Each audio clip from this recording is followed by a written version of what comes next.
अंदर एक और चीज़ होती है कि पहाड़ी में जब बिल्कुल हम नीचे पहुंच जाते हैं पहाड़ी के, और जब उस पर चढ़ना देखते हैं तो जो पहली वाली टॉप है वो ही लगता है यार यही इसका मेन टॉप है।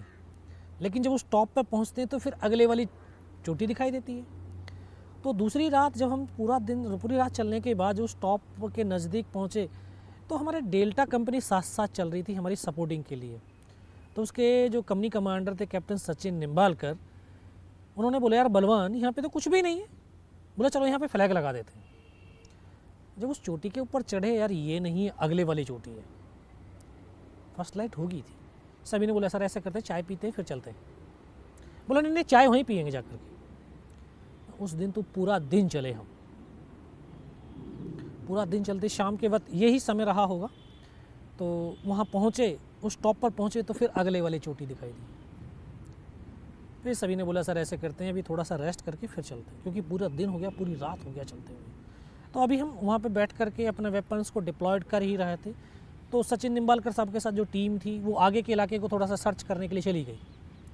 जैसे वो आगे की तरफ गए तो दुश्मन इतना चौकन्ना था, इतना चालाक था, वो अपने आप को तब तक छुपा करके बैठा हुआ था कि हम जैसे दुश्मन उसके नज़दीक पहुँचे और वो तब फायर खोलता था। तो जो हमारी टीम उनके नज़दीक पहुंची तो उनके ऊपर फायर खोल दी। अब हम डायरेक्ट फायर सपोर्ट भी नहीं दे सकते उनको, क्योंकि अगर ऐसी तरह से करके फायर करते हैं तो हमारे बंदों को ही गोली लगती है। आर्टिलरी का जो है फायर भी नहीं डलवा सकते हैं, क्योंकि सेफ्टी डिस्टेंस बिल्कुल ख़त्म हो गया था। अभी सीओ को फिर इन्फॉर्म किया कि साला ऐसे इस तरह की कहानी हो गई है।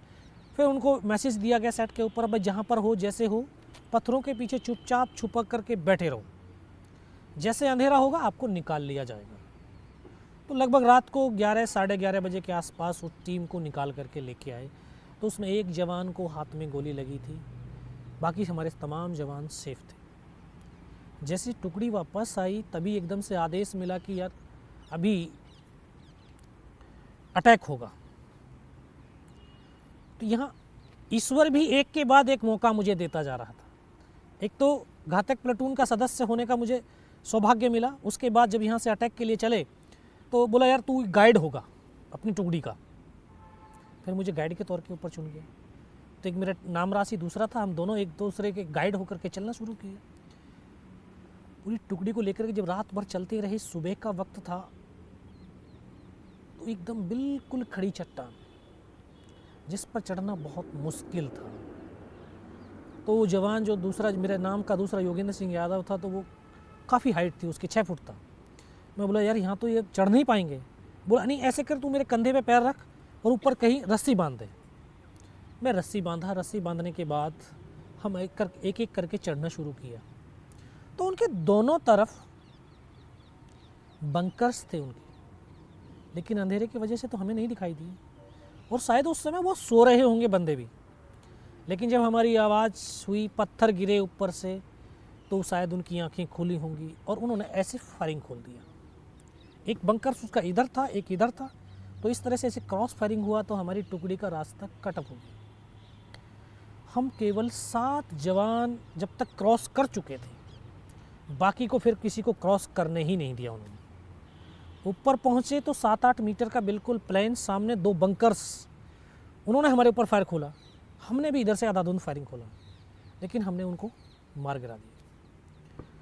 अब जो हमारा उनका फायरिंग चल रहा था, जो टाइगर हिल का टॉप था, 50-60 मीटर रहा होगा। तो 50-60 मीटर दूरी कोई ज़्यादा दूरी नहीं। उन्होंने देखा यार यहाँ तक हिंदुस्तान की फ़ौज पहुँच गई है। इतना ज़बरदस्त हमारे ऊपर गोलाबारी शुरू किया उन्होंने। हम ऐसी परिस्थिति में आ गए कि एक कदम आगे रखते हैं तब भी हमारी मौत थी, और एक कदम पीछे रखते हैं तब भी हमारी मौत थी, यानी मरना निश्चित हो गया था। सभी ने बोला यार मरना ही तो है यार, मरने से पहले जितने ज़्यादा से ज़्यादा हम मार सकते हैं हम मारेंगे।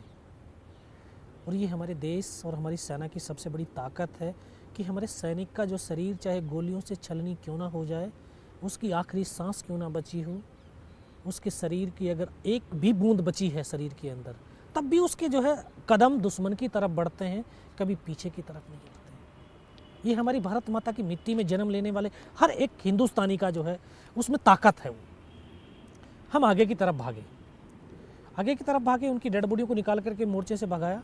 फिर उनके मोर्चों से हमने लड़ना शुरू किया। में लगभग 5 घंटे हमें हो गए।